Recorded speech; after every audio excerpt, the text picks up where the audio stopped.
आज की फिल्म एक ऐसी कहानी है जिसने न केवल 4 ऑस्कर जीते बल्कि 119 बड़े अवार्ड्स और 414 नॉमिनेशन के साथ इतिहास रचा था। ये कहानी आपको अंदर तक झकझोर देगी। लेकिन इस कहानी की शुरुआत करने से पहले मैं आपको एक जरूरी चेतावनी देना चाहती हूँ। इसमें कुछ ऐसे पहलू हैं जो आपकी नैतिकता को गहराई से झकझोर सकते हैं, लेकिन मैं ये पूरे यकीन के साथ कह सकती हूँ कि ये कहानी आपको कुछ नया सोचने, समझने और सीखने को जरूर देगी। मैंने इस कहानी को इसलिए चुना है क्योंकि यह हमें जिंदगी के कई महत्वपूर्ण सबक सिखाती है, बशर्ते आप इसे समझने और अपनाने के लिए तैयार हों। तो चलिए करते हैं आज की फिल्मी सर्जरी। फिल्म की शुरुआत में हम एक औरत को ब्रिज पर खड़ा हुआ पाते हैं। ऐसा लगता है वो कूदने वाली है। वो कपड़ों से एक अमीर परिवार की लग रही है और कुछ पल के बाद वो सच में कूद जाती है। पर क्यों? कुछ पता नहीं चलता। अगले ही सीन में हम एक लड़की को पियानो बजाते देखते हैं। उसका बिहेवियर कुछ वियर्ड है। तकरीबन 50 साल का एक आदमी उस कमरे में आता है। उस आदमी का चेहरा बेतरतीब कटा पिटा सा है, जो देखने में बिल्कुल आकर्षक नहीं है। वो दोनों नाश्ते की टेबल पर नाश्ता कर रहे हैं। हाव भाव से लगता है कि वो आदमी उस लड़की को खाना खाना सिखा रहा है और लड़की उसकी नकल करती है। पर खाने का स्वाद अच्छा नहीं लगता। गंदा मुंह बनाती है और उगल देती है। ऐसा करते देखकर वो आदमी हल्का मुस्कुराता है। फिर आदमी अपने मुंह से एक बुलबुला छोड़ता है, जिसके फटते ही वो लड़की बच्चों की तरह ताली बजाती है। आदमी खाना खत्म करता है और अपने पेट से एक पाइप अलग करता है, जो कि एक बड़ी सी मशीन से जुड़ा हुआ था। फिर लड़की के पास जाकर उसका माथा चूमता है और कोट पहनकर बाहर चला जाता है। लड़की पीछे बा बा करती हुई आती है और आदमी बाय बेला बोलकर चला जाता है और बाहर से दरवाजा बंद कर देता है। फिल्म में आगे वो आदमी मेडिकल स्टूडेंट्स को मानव शरीर के ऑर्गन्स ट्रांसप्लांटेशन के बारे में डेमोन्स्ट्रेट करता है। क्लास में 2 लड़के आपस में फुसफुसाते हुए कहते हैं, क्या तुम्हें शैतान जैसे दिखने वाले प्रोफेसर की बातें समझ में आ रही हैं? तभी पीछे से एक लड़का जिसका नाम मैक्स मैकेंडल्स है, वो कहता है, ये बहुत नॉलेजेबल इंसान है, ऐसे मत कहो, इनका नाम गॉडविन बैक्स्टर है। अगर इनके पिता बैरेट बैक्स्टर ने इस यूनिवर्सिटी की स्थापना नहीं की होती तो तुम आज यहाँ पढ़ नहीं रहे होते। इनके शोध इनक्रेडिबल हैं। वो लड़के कहते हैं, चुप रहो फटीचर, अपने लिए ढंग का कोट ले लो, फिर हमसे बात करना। लेक्चर खत्म होने के बाद बैक्स्टर मैक्स को अपने साथ घर चलने के लिए कहते हैं और बोलते हैं, मैंने तुम्हारे पेपर्स देखे, तुम होनहार हो और मुझे एक प्रोजेक्ट पर असिस्टेंट की जरूरत है। क्या तुम मेरे लिए काम करोगे? मैक्स कहता है, ये मेरे लिए ऑनर की बात होगी सर। बैक्स्टर मैक्स को अपने घर ले जाता है। घर पर बेला डाइनिंग रूम में प्लेट पकड़कर एक के बाद एक गिरा रही है। पता नहीं उसे क्या मजा मिल रहा है। मिसेस प्राइम उसे ऐसा करते देख रही है। वो बेला की देखभाल करती है। जैसे ही बेला बैक्स्टर को देखती है, बेला दौड़ती हुई आती है और खुशी से बैक्स्टर की गोद में चढ़ जाती है और कहती है, गॉड गॉड। बैक्स्टर कहते हैं, बेला ये मिस्टर मैक्स मैकेंडल्स है, हेलो बोलो। लेकिन बेला मैक्स की नाक पर जोर से घुसा मार देती है। मैक्स की नाक से खून निकलने लगता है और खून देखकर बेला बोलती है, ब्लड ब्लड। बैक्स्टर उसका प्रोनाउंसिएशन ठीक करता है और कहता है, ब्लड। बेला फिर से रिपीट करती है, ब्लड ब्लड। मैक्स कहता है, गॉड, बेला बहुत सुंदर है, लेकिन क्या मंदबुद्धि है? बैक्स्टर कहता है, बेला को दिमाग में चोट लगी थी, मैंने उसे ठीक कर दिया है। उसकी मेंटल एज और शारीरिक एज में तालमेल नहीं है, इसलिए अभी वो कपड़े गंदे कर देती है। वो छोटे बच्चे की तरह भाषा सीख रही है। मैक्स को बहुत आश्चर्य होता है। बैक्स्टर कहता है, मैं चाहता हूँ तुम मेरे लिए उसकी प्रोग्रेस चेक करो, क्या तुम करोगे? मैक्स कहता है, जरूर करूंगा। लेकिन वो देखता है कि गॉड के घर में बेला ही अजीब पीस नहीं है, वहाँ सुअर जैसी बतख है और बतख जैसा कुत्ता है, जिनके साथ बेला खेलती है। दूसरे दिन बेला जब सोकर उठती है, मैक्स पहले से ही नोटबुक में बेला के उठने से लेकर वो क्या क्या एक्टिविटी करती है, उसकी कैलोरीज और उसका विकास कैसा हो रहा है, सबको ध्यान से लिखता है और बैक्स्टर को जाकर देता है और उन्हें बताता है, गॉड, बेला हर दिन 15 नए शब्द सीख रही है, उसकी भाषा बेहतर होती जा रही है, उसके बाल हर 2 दिन में 1 इंच बढ़ रहे हैं, साथ ही बॉडी को भी काफी हद तक होल्ड कर लेती है। वो वर्ल्ड मैप और देशों के नाम जानने लगी है। साथ ही वो बहुत क्यूरियस है। बैक्स्टर कहता है ये तो बहुत बढ़िया है। दूसरे दिन बैक्स्टर एक आदमी की सर्जरी कर रहा था और मिसेस प्राइम एनेस्थेटिक में उनकी मदद कर रही थी। बेला वहीं पास में बैठी बैक्स्टर और प्राइम को सर्जरी करते देखकर कहती है, बेला भी काटेगी। बैक्स्टर कहते हैं बेला सिर्फ डेड बॉडी काटे, बेला के काटने के लिए बस मरे हुए लोग हैं। बेला एक स्कैल्पेल नाइफ उठाती है, एक डेड बॉडी के पास जाती है और उस पर नाइफ चला देती है और खुश होकर बैक्स्टर की तरफ देखती है जैसे कि वो भी बैक्स्टर की तरह सर्जरी कर रही है। मैक्स बेला को ऐसा करते देखकर डर जाता है। रात को बैक्स्टर बेला को एक किताब पढ़कर एक माता पिता की कहानी सुनाता है। बेला पूछती है, प्राइम, गॉड, डैडी नहीं। बैक्स्टर अपना सर नहीं में हिला देते हैं। वो बेला से कहते हैं, बेला, मैं तुम्हारा पिता नहीं हूँ, तुम अनाथ हो और तुम्हारे माता पिता दक्षिण अमेरिका में लैंडस्लाइड में मारे गए। वो एक बहादुर खोजकर्ता थे। वो इंसान की जानने की क्षमताओं के पार जाना चाहते थे और उन्होंने उसकी कीमत चुकाई। बेला, जीने का बस यही तरीका है, जानना। उन्होंने तुम्हें मेरे पास देखभाल के लिए भेजा था। बेला कहती है, बेचारी बेला। बेला गॉड से प्यार करती है। बेला बैक्स्टर के गले लग जाती है और कहती है, गॉड, सो जाओ। बैक्स्टर कहता है नहीं। वो उसे अपने ऊपर से लुढ़का देता है और कहता है, सो जाओ बेला। दूसरे दिन बेला को घंटियों की आवाज आती है। बेला उसे सुनने के लिए छत पर चढ़ जाती है। मैक्स बेला को रोकता है, बेला रुको, पर बेला नहीं मानती। मैक्स छत पर बेला की गर्दन के पीछे चीरे की निशान देखता है। उसे बैक्स्टर पर शक हो जाता है। बेला नीचे दौड़ कर आती है और बैक्स्टर से कहती है, गॉड, बेला बाहर जाएगी, बाहर सूरज, बेला बाहर। बैक्स्टर कहता है, नहीं बेला, मैं काम कर रहा हूँ। मैक्स बैक्स्टर से पूछता है, क्या बेला कभी बाहर गई है? नहीं, क्योंकि मैंने बेला के लिए एक पूरी तरह से एंटरटेनिंग, इंटरैक्टिव और सुरक्षित दुनिया बनाई है। पर बेला बात नहीं मानती और कहती है, अभी। वो शेल्फ से ऑर्गन का एक जार उठाती है और तोड़ देती है। उसे लगता है बैक्स्टर उसे बाहर नहीं जाने देगा। वो खून से भरे टेस्ट ट्यूबों का एक रैक पकड़ती है और उसे भी जमीन पर पटक कर तोड़ देती है। बैक्स्टर उसकी जिद को मान जाता है और हम अगले ही सीन में सड़क पर एक घोड़ा गाड़ी देखते हैं।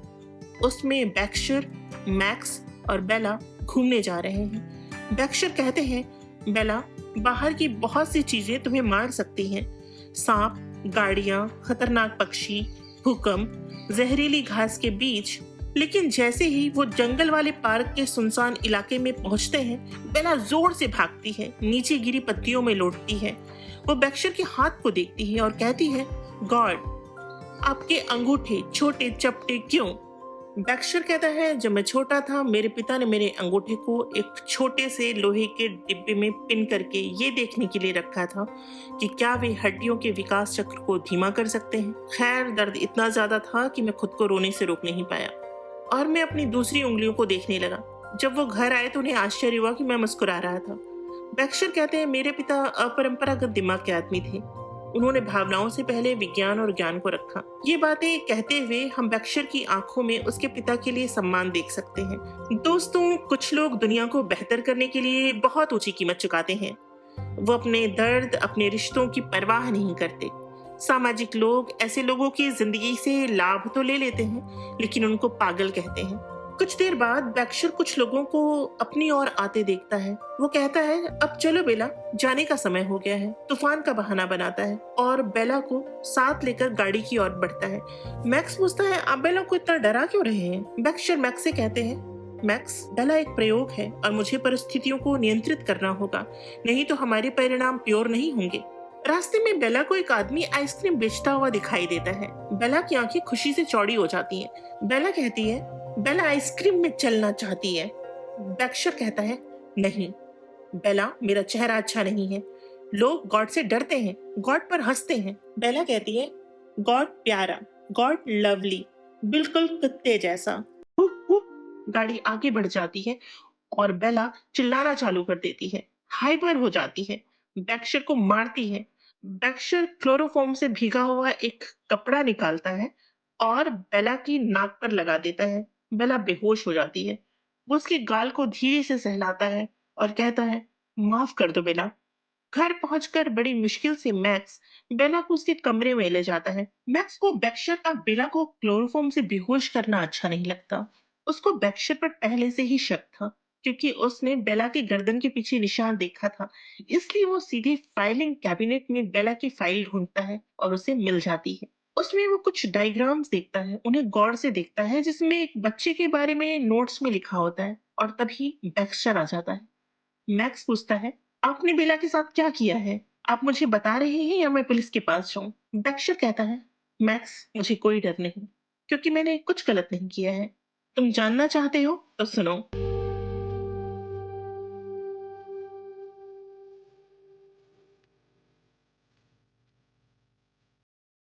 लंदन ब्रिज के नीचे उसने पुल से छलांग लगाई थी।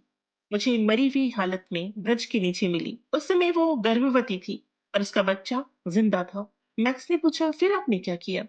दक्षर ने कहा, करना क्या था? मेरे पास एक ही रास्ता था उस बच्चे को बचाने का। मैंने वही किया। बच्चे के ब्रेन को निकाला और उसकी माँ के ब्रेन में ट्रांसप्लांट कर दिया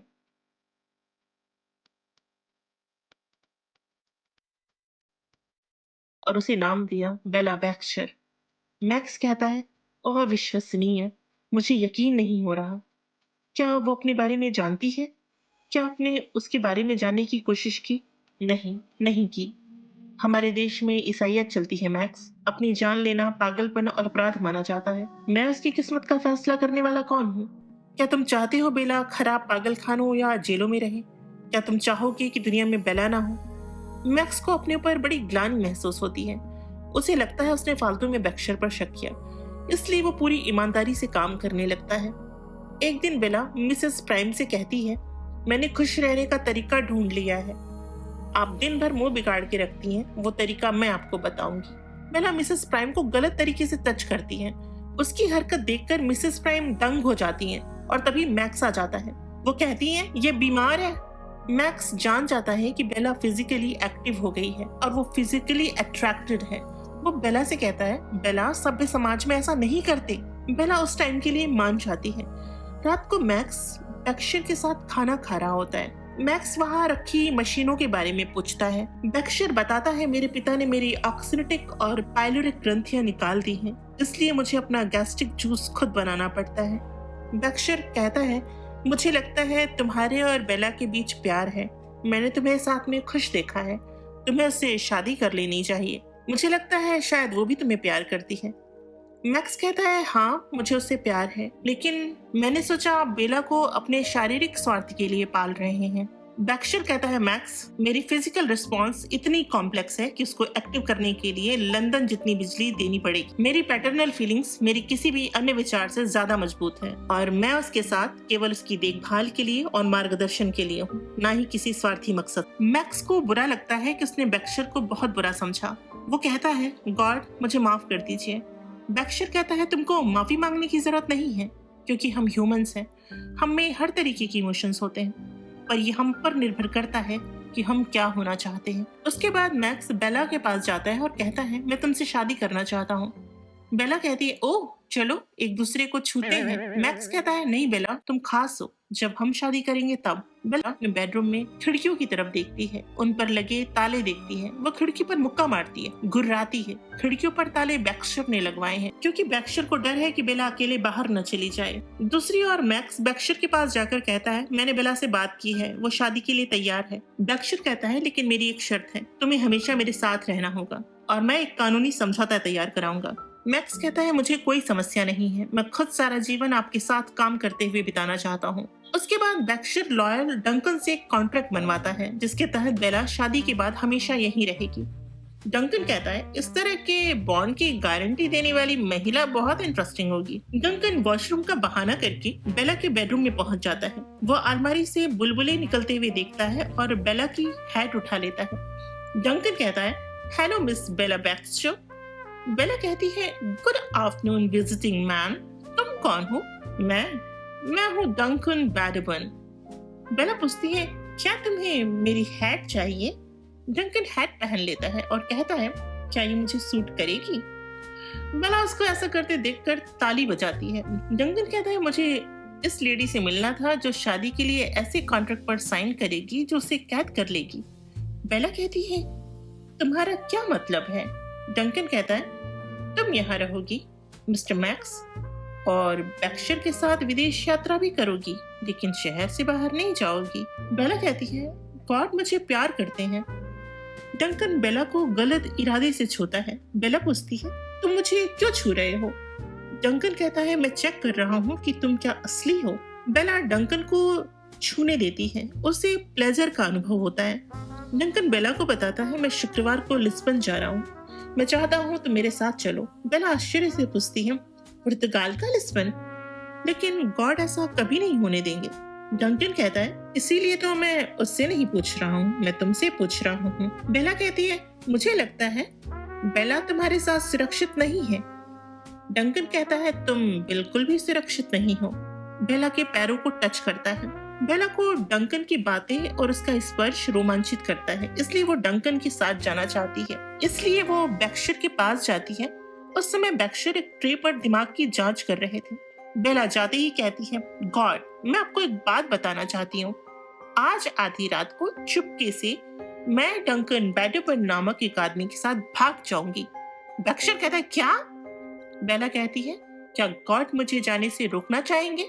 बैक्शर कहते हैं, हाँ, मैं तुमको जरूर रुकूंगा। बेला कहती है, आपने बेला को कसकर पकड़ रखा है, बेला को पानी में जाना है। बैक्शर कहते हैं, बेला, हम घूमने जाएंगे, तुम, मैं और मैक्स। तुम सगाई कर चुकी हो। बेला कहती है, बेला मैक्स से शादी करेगी क्योंकि वो बेला को सही लगता है, लेकिन पहले डंकन बैडोबन के साथ एक्साइटेड काम करूंगी। बेला को लगता है उसे मेरे नुकसान की कोई परवाह नहीं है, लेकिन वो दिलचस्प है। बैक्शर बेला की इस बात से परेशान हो जाता है। हम देख पाते हैं कि उसे बेला की कितनी फिक्र है। वो बेला से कहता है, बेला, मैं तुम्हें नहीं जाने दे सकता। बेला घुरती है और कहती है, मेरे माथे को चूमे और मुझे जाने दें। अगर आप ऐसा नहीं करेंगे तो बेला के दिल में आपके लिए नफरत आ जाएगी। बैक्शर कहते हैं, नफरत? बेला कहती है, नफरत, और बैक्शर को घूरती है। उसके बाद बेला अपने बेडरूम में जाती है। मिस प्राइम बेला का सूटकेस पैक कर रही हैं। तभी मैक्स बहुत तेजी से आता है और कहता है, गॉड ने मुझे सब बता दिया है। बेला वो आदमी बदमाश है और दुष्ट है। उसके पास ऐसी भोली भाली महिलाओं को झांसे में लाने के लिए कपटी तरीके हैं। उसके दिमाग में सिर्फ बुरी नीयत है और दिल में तुम्हारे लिए कुछ नहीं है। मैं उसका सिर कुचल दूंगा। बेला कहती है, मैक्स, ज्यादातर उसकी नजरें मेरी ओर होती हैं, जबकि वो मुझे स्पर्श करता है और बहुत धीरे से बोलता है, जिसे बेला सुन नहीं पाती, लेकिन बेला का टेम्परेचर बढ़ जाता है।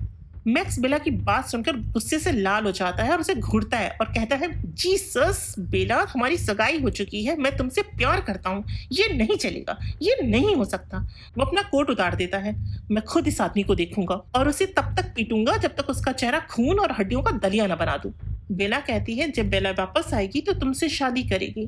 बेला अपने होठ से मैक्स को चूमती है और उसके मुंह में क्लोरोफॉर्म वाला कपड़ा लाती है। बेहोश मैक्स फर्श पर गिर जाता है। तभी बैक्शर आ जाता है। उसके हाथों में मुड़े हुए नोटों का ढेर होता है। शायद वो उसकी जमा पूंजी है। बेला की ड्रेस के अस्तर में वो उसे कुशल सर्जन की तरह सिल देता है। बेला बैक्शर को देखती है।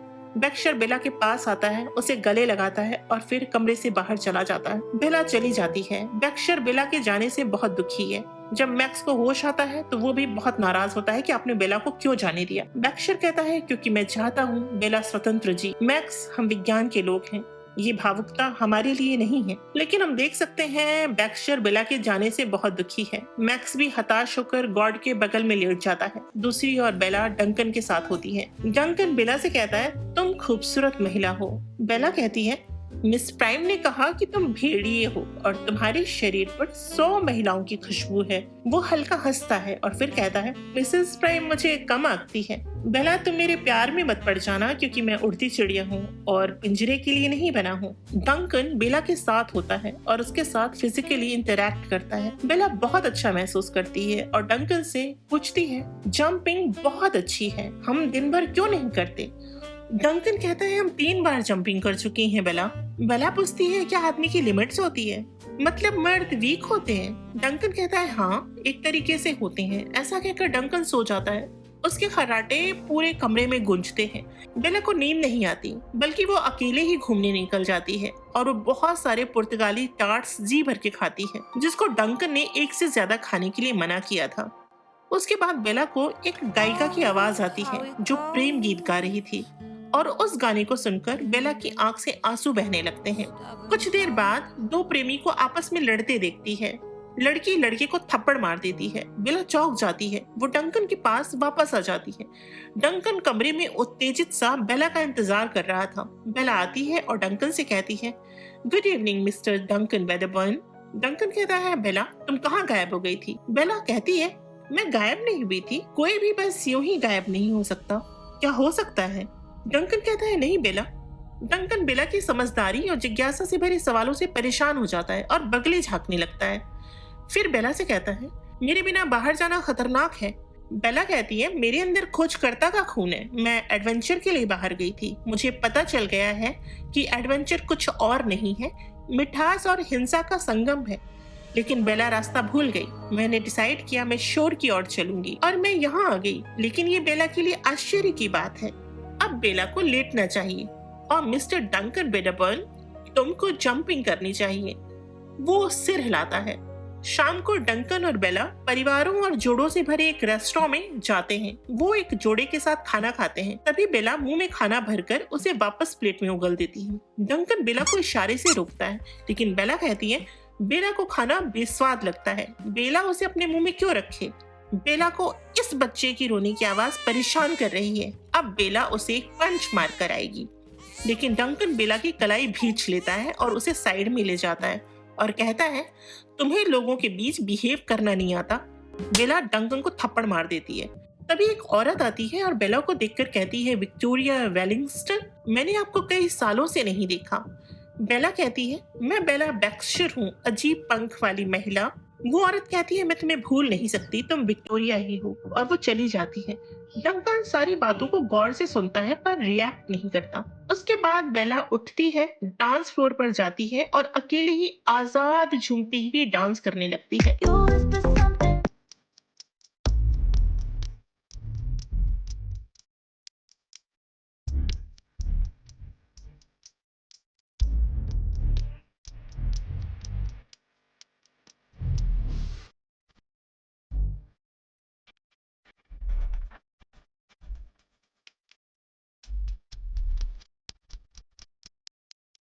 बेला थक जाती है और बैठ जाती है।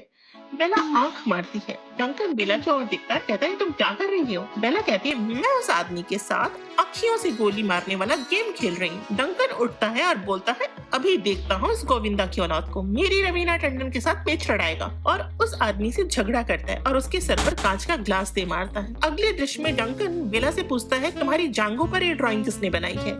बेला बताती है, एक आदमी ने। उसने कहा, तुम्हारी सबसे ज्यादा सॉफ्ट स्किन कहाँ होगी? मैंने उसे दिखा दिया, एपिडर्मिस सबसे ज्यादा सॉफ्ट होती है, और उसने मेरी जांघों पर ड्राइंग बना दी। डंकन नफरत से भर जाता है और बाहर जाकर टेबल पर अपना सर पटक लेता है। तभी बेला आ जाती है। डंकन उससे पूछता है, तुम उसके साथ सोई थी? नहीं, मैं तो खड़ी थी। क्या तुमने उसके साथ जंपिंग की? नहीं, हमने स्लाइडिंग की। डंकन अपना सर फिर से पटक लेता है, रोने लगता है। क्या तुम रो रहे हो?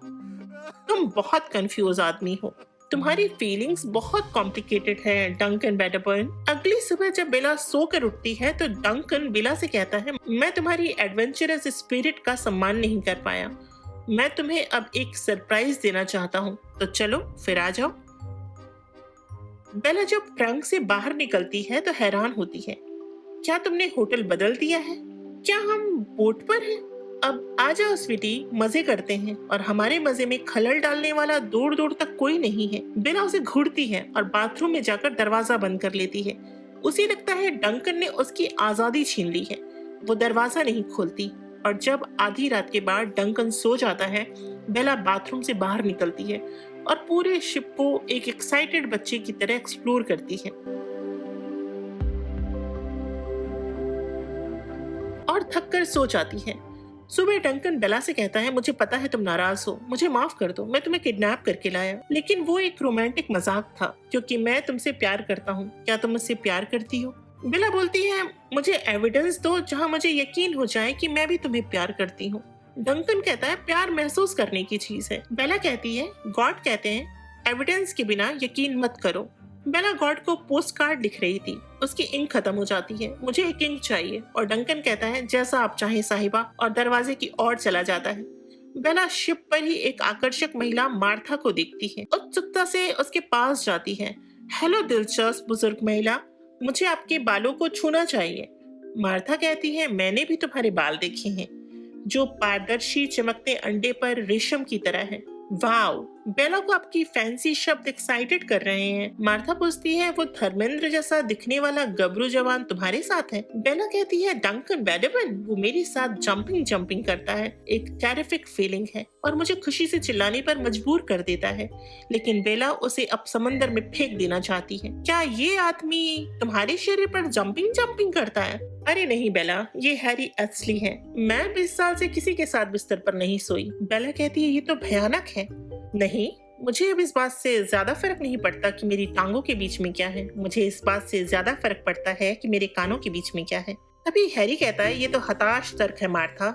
बेला हैरी की ओर देखती है और कहती है, मैं बेला बैक्सटर हूँ। तभी डंकन इंक की बोतल लेकर आ जाता है। बेला कहती है, डंकन बैडमैन, मैंने फ्रेंड्स बनाए हैं, हैरी एस्ली और ये है मार्था। ये मेरी नई दोस्त है। इन्होंने 20 सालों से जंपिंग नहीं की है। आशा करती हूँ कि मार्था आप अपने आप को खुश रखने के लिए अपने हाथ का इस्तेमाल करेंगी। डंकन कहता है, हे भगवान बेला, तुम इस तरह नहीं बोल सकती। बेला कहती है, सॉरी। बेला समाज के शिष्टाचार भूल गई थी। हैरी कहता है, बेला, समाज के शिष्टाचार तुम्हें नष्ट कर देंगे। बेला पूछती है, क्या सच में? डंकन कहता है, नहीं, इसमें क्या कुछ सच्चाई है? मार्था कहती है, हाँ, हम सब इस बात पर सहमत हैं। डंकन को बेला का दोस्ती करना पसंद नहीं। वो बेला को वहाँ से लेकर जाता है, उसे दीवार से धक्का देता है और कहता है, मुझसे शादी कर लो। मैंने सोचा था मैं तुम्हें कुछ महीने अपने साथ रखूंगा और फिर घर से निकाल दूंगा, लेकिन मैं ऐसा नहीं कर सका।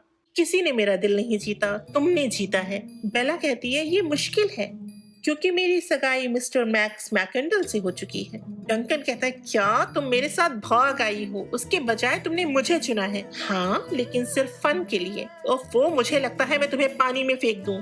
बेला कहती है, तुम फिर कंफ्यूज हो रहे हो। तुम मुझसे शादी करना चाहते हो या मुझे मार डालना चाहते हो?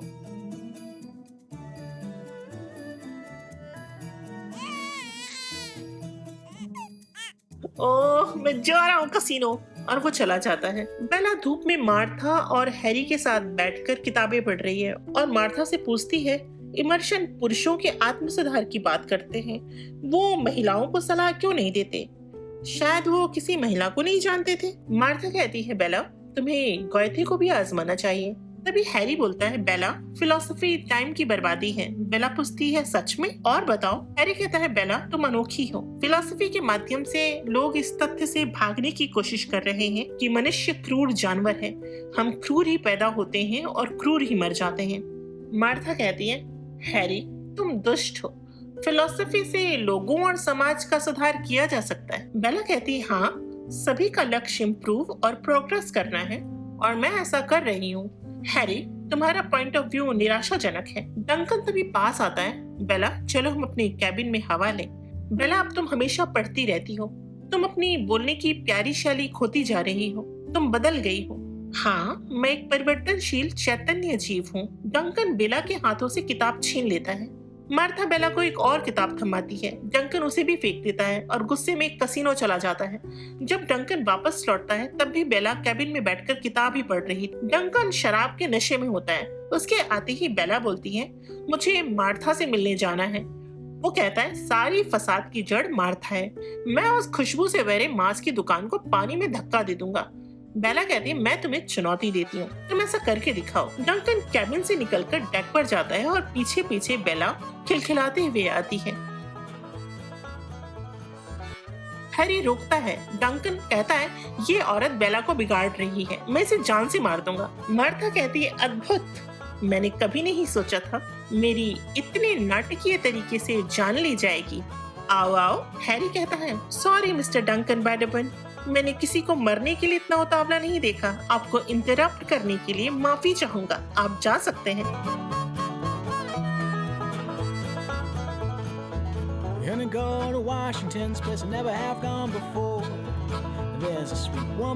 डंकन कहता है, बेला, मैं तुमसे बाद में मिलूंगा। दूसरे सीन में बहुत रात हो गई है। डंकन सो रहा है लेकिन बेला के दिमाग में हलचल है। वो हैरी के कमरे में जाती है और कहती है, तुम्हारी क्रूर फिलॉसफी मुझे बिल्कुल पसंद नहीं, लेकिन जब मैं डंकन के साथ होती हूँ क्रूरता मेरे अंदर उभर रही है।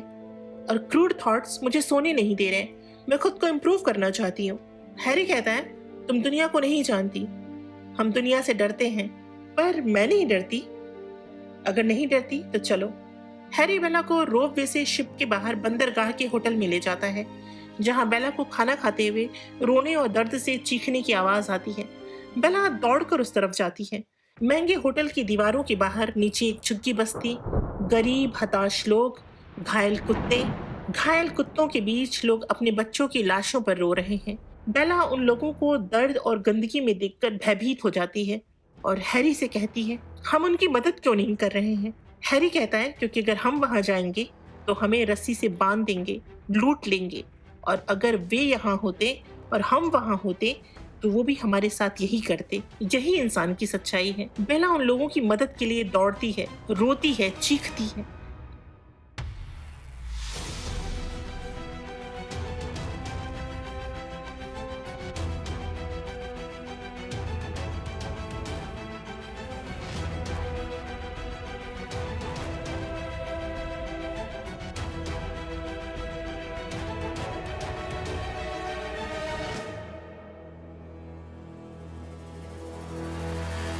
हैरी बेला को बड़ी मुश्किल से शिप पर लाता है। बेला स्तब्ध। वो कैबिन में जाती है। डंकन सो रहा है। वह बहुत सारे पैसे जुए में जीत कर आया था। बेला सारे पैसे एक बॉक्स में समेटती है। बेला वापस शिप से बाहर जाना चाहती है, लेकिन गार्ड्स उसे रोक लेते हैं। बोलते हैं कि शिप चलने वाला है। बेला कहती है, मुझे वापस तो जाना ही होगा। मुझे ये पैसा होटल के पास झुग्गी झोपड़ी में रहने वाले गरीबों को देना होगा। गार्ड्स कहते हैं, आप फिक्र मत कीजिए, हम उन्हें ये पैसे दे देंगे। बेला थैंक यू बोलकर चली जाती है। गार्ड्स एक दूसरे को देखकर मुस्कुराते हैं और पैसे चेक करते हैं। जब बेला कैबिन में पहुंचती है, डंकन बेला से कहता है, हमें लूट लिया गया है। डंकन ऑफिसर पर चिल्लाता है, कैप्टन को बुलाओ। बेला बोलती है, हमें लूटा नहीं गया है, बेला ने लिया है, गरीबों को दिया है। डंकन कहता है, क्या? बेला बिस्तर पर निढाल होकर लेट जाती है, रोती है।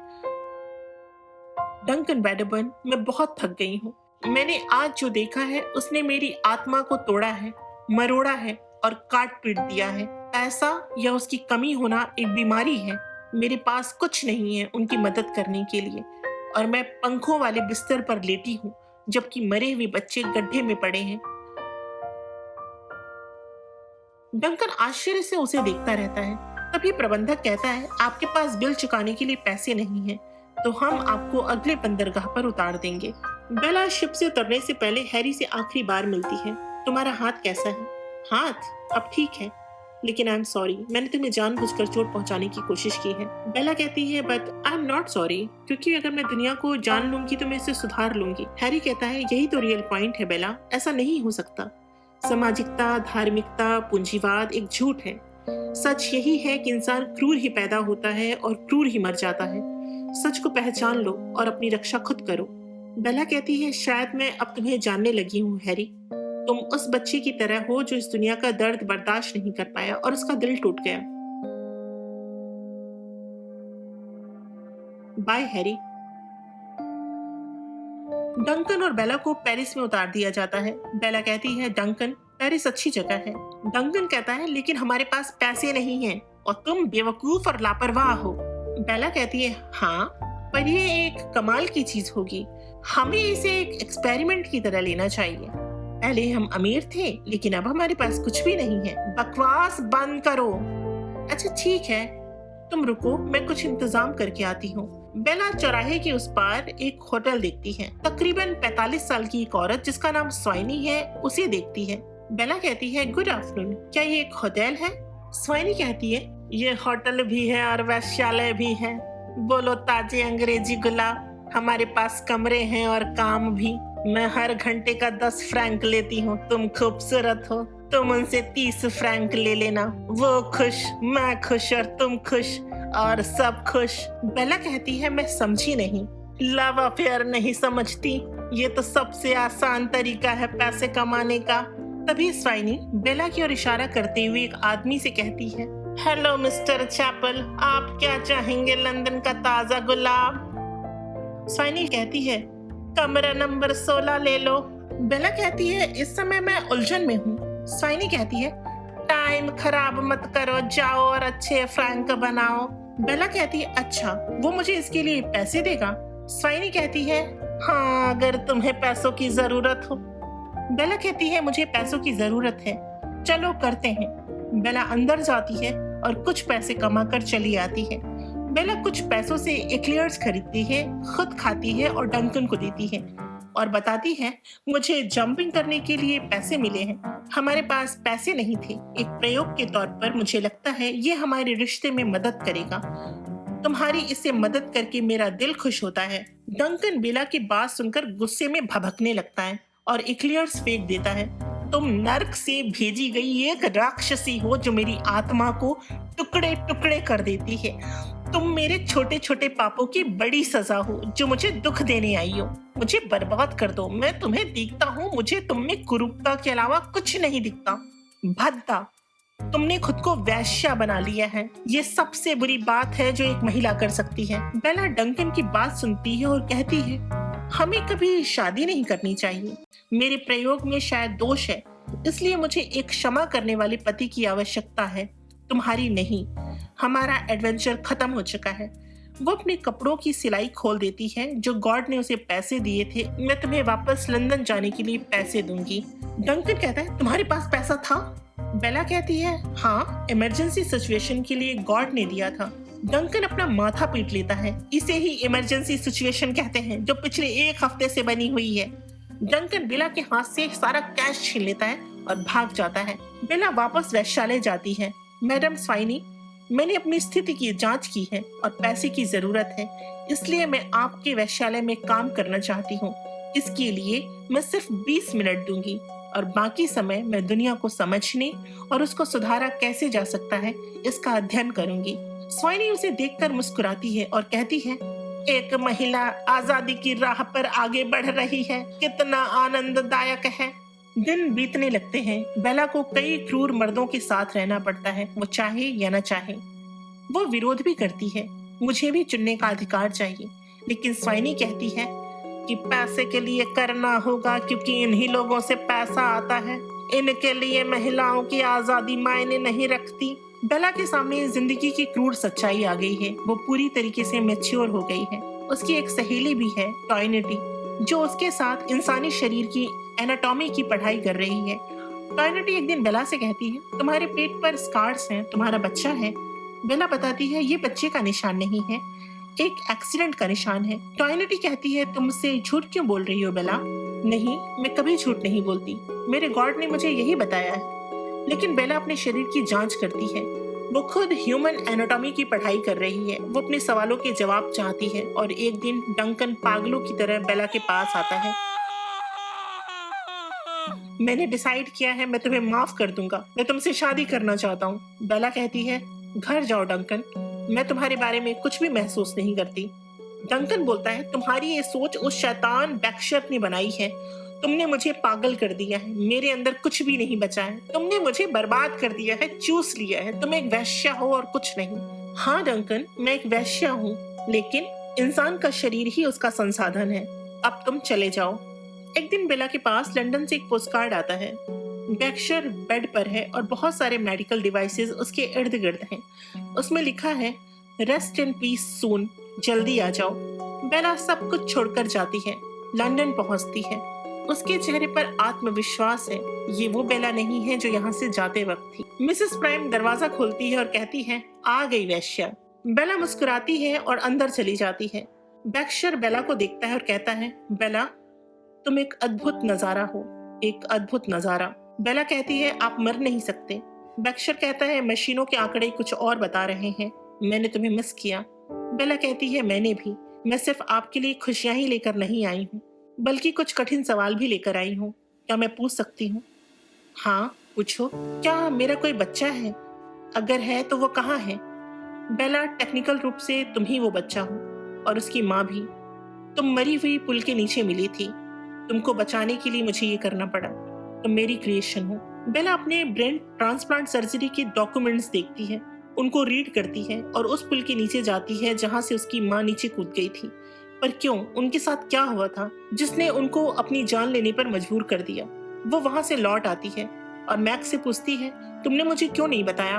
मैक्स कहता है, बेला, उस वक्त दिमागी रूप से तुम छोटी थी, मैं तुमको पसंद करता था, मैं ऐसा कुछ नहीं कर सकता था जो तुमको चोट पहुंचाए। बेला पूछती है, अब पसंद नहीं करते? अब भी करता हूँ, ये जानते हुए भी कि मैं पेरिस में वेश्या थी। मैक्स कहता है, मुझे उन लोगों से ईर्ष्या होगी जो तुम्हारे साथ रहे होंगे, पर ये तुम्हारा शरीर है बेला। बेला फिर पूछती है, तुम दूसरे मर्दों की तरह औरतों पर हक जमाना नहीं चाहोगे? और तुम्हें क्या लगता है इंसान इम्प्रूव हो सकता है? मैक्स बोलता है, हाँ बेला, जैसे इंसान की शारीरिक बीमारी ठीक की जा सकती है, वैसे ही उसकी मानसिक बीमारियां भी ठीक हो सकती हैं, और मुझे लगता है इंसानों को इम्प्रूव किया जा सकता है। बेला मैक्स से पूछती है, क्या तुम मुझसे शादी करोगे? मैक्स कहता है, क्यों नहीं करूंगा। उसके बाद हम बेला और मैक्स को चर्च में देखते हैं। तभी बैक्शर और मिसेस प्राइम को देखकर बेला कहती है, आप क्यों आए?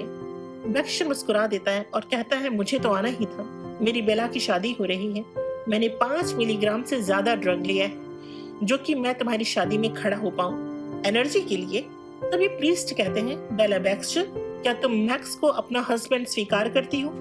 तभी अचानक से एक आदमी हाथ में बंदूक लिए चर्च में आ जाता है और कहता है, शायद मैं टाइम पर आ गया हूँ, और कहता है, हेलो विक्टोरिया, तुम अच्छी लग रही हो। वैसे तो मर्द कभी अपनी पत्नी को इंट्रोडक्शन नहीं देता, लेकिन मेरा नाम जनरल अल्फ्रेड वेलिंगस्टन है, देर से ही सही, चलो अपने घर चलते हैं। तभी बैक्शर की हालत खराब होने लगती है, उसके मुंह से खून निकलने लगता है।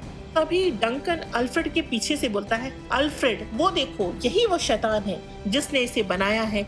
चर्च में खड़े होते ही आम आदमी की तरह ये हवा नहीं छोड़ता, ये खून छोड़ता है। मैक्स डंकन से कहता है, उन्हें कैंसर है, इडियट। डंकन बेला की तरफ मुड़कर कहता है, उस दिन होटल में जब औरत ने तुम्हें विक्टोरिया वेलिंगस्टन कहा, इस शैतानी पहेली को सुलझाने के लिए मैंने तुम्हारी फोटो अखबार में दे दी, जिससे मुझे जनरल अल्फ्रेड का पता चला। बेला मैक्स और बैक्शर से कहती है, मैं अल्फ्रेड के साथ जाना चाहती हूँ और आप लोग मुझे नहीं रोकेंगे। बैक्शर रुआसा हो जाता है, वो खुद को जिम्मेदार मानता है और कहता है, सॉरी बेला।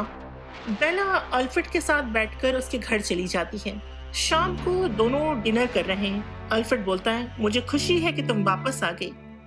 लेकिन बेला अल्फ्रेड से पूछती है, तुम्हें क्या लगता है मेरे दुख का क्या कारण रहा होगा जिसने मुझे उस ब्रिज तक पहुंचा दिया? अल्फ्रेड कहता है, तुम अपने बच्चे से नफरत करती थी, इसलिए तुमने ऐसा किया। और देखो, मैं तुम्हारी पेरिस की जिंदगी के बारे में सब कुछ जानता हूँ कि तुम वहाँ वेश्या थी, और मैं तुम्हारे उस गुनाह को सिर्फ एक शर्त पर माफ कर सकता हूँ, अगर तुम इस घर को छोड़कर न जाने का वादा करो, नहीं तो मुझे तुम्हारे सर में गोली मारनी होगी। बेला कहती है, आगे से गोली मारोगे या पीछे से गोली मारोगे? अल्फ्रेड कहता है, जाहिर सी बात है, पीछे से मारूंगा। मैं गोली भी तुम्हें तब मारूंगा जब तुम इस घर को छोड़कर जा रही होगी। अगली सुबह बेला घर के बाहर जाना चाहती है, पर दरवाजा लॉक होता है। वो वापस अपने कमरे की ओर मुड़ती है। एक कमरे के अंदर से उसे अल्फ्रेड और एक डॉक्टर की बात करने की आवाज आती है। वो दरवाजे के बाहर रुक जाती है। अल्फ्रेड डॉक्टर से कहता है, पिछली बार जैसी गलती नहीं होनी चाहिए, मैं उसे बेहोश करके तुम्हारे पास ले आऊंगा, उसके बाद तुम उसकी सर्जरी कर देना, जिससे वो कभी भागने के बारे में न सोचे। बेला अंदर से असमंजस की स्थिति में है। उसने हर तरीके के आदमी देखे थे जिन्होंने उसे दुख दिया था, लेकिन अल्फ्रेड सनकी है जो उसकी अस्मिता तक छीन लेना चाहता है, जिसके लिए वो बेला की जान भी ले सकता है। तभी अल्फ्रेड की आवाज आती है, विक्टोरिया माय डार्लिंग, कहाँ हो तुम? ये लो तुम्हारे लिए एक बढ़िया ड्रिंक। ये समय मार्टिनी पीने के लिए सबसे बढ़िया है। बेला को क्लोरोफॉर्म की तीखी महक आती है। वो समझ जाती है कि आगे क्या होने वाला है, क्योंकि उसने डॉक्टर की बात सुन ली है। बेला कहती है, नहीं, मैं अपने मरते हुए पिता गॉड के पास जाना चाहती हूँ। अब मुझे पता चल गया है तुम एक जालिम और सनकी आदमी हो, और ये भी कि मैं उस ब्रिज पर क्यों गई थी, यही कारण था मेरे आने का। अल्फ्रेड कहता है, शायद तुम भूल गई, तुम मेरी टेरिटरी हो, और अपनी टेरिटरी का ध्यान रखना मेरा काम है। तुम कहीं नहीं जा सकती, सारी समस्या तुम्हारी टांगों के बीच में है। मैं पिछली बार भी इसे सर्जरी से उखाड़ देना चाहता था और मुझे मौका नहीं मिला, पर मैं तुम्हारी फिजिकल नीड्स की समस्या ही खत्म कर देना चाहता हूँ, जिससे तुम मेरी टेरिटरी के बाहर जाने की सोच भी ना सको। बेला बोलती है, रुको, मुझे समझाने दो। असल में विक्टोरिया तुम्हारी वाइफ पुल से गिरकर मर गई थी। उसके बाद उसकी लाश गॉड को मिली। गॉड ने देखा विक्टोरिया प्रेग्नेंट है। उन्होंने उस बच्चे का ब्रेन इस शरीर में ट्रांसप्लांट कर दिया। असल में मैं तुम्हारी वाइफ नहीं हूँ। हाँ, ये बॉडी जरूर विक्टोरिया की है। अल्फ्रेड बोलता है, ये सब बुद्धिजीवी बातें बहुत करते हैं। इनका सिर्फ एक ही इलाज है। अल्फ्रेड अपनी गन बाहर निकाल लेता है और बेला को निशाने पर ले लेता है। बेला धीरे धीरे अल्फ्रेड के पास आती है, उसके हाथ से क्लोरोफॉर्म वाली ड्रिंक लेती है और उसके मुंह पर मार देती है।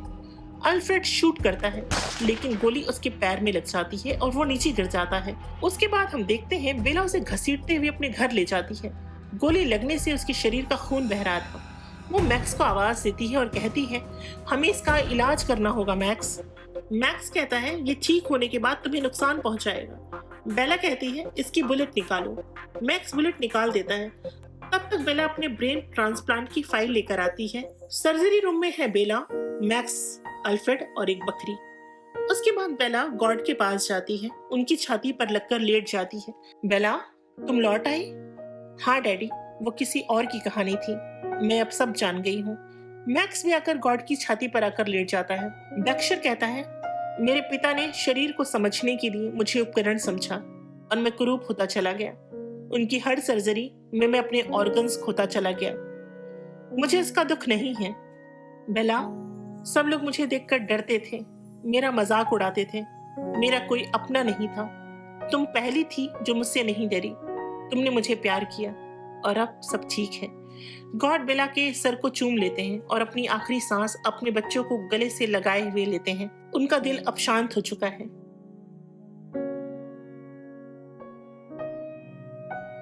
बेला उनकी आंखें बंद कर देती है।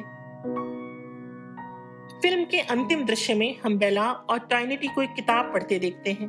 वो दोनों एनाटॉमी के एग्जाम के लिए प्रिपेयर कर रही हैं। बेला कहती है, मैं बहुत नर्वस हूँ। मैक्स कहता है, उसकी जरूरत नहीं है, तुम हर टेस्ट में खरी उतरी हो, फिक्र मत करो। बेला मिसेस प्राइम से कहती है, जनरल अल्फ्रेड को गार्डन में छोड़ दो। अल्फ्रेड बकरी की तरह घास और पौधों की पत्तियां झरने लगता है और इसके साथ ही कहानी खत्म हो जाती है। तो दोस्तों, ये थी आज की हमारी कहानी।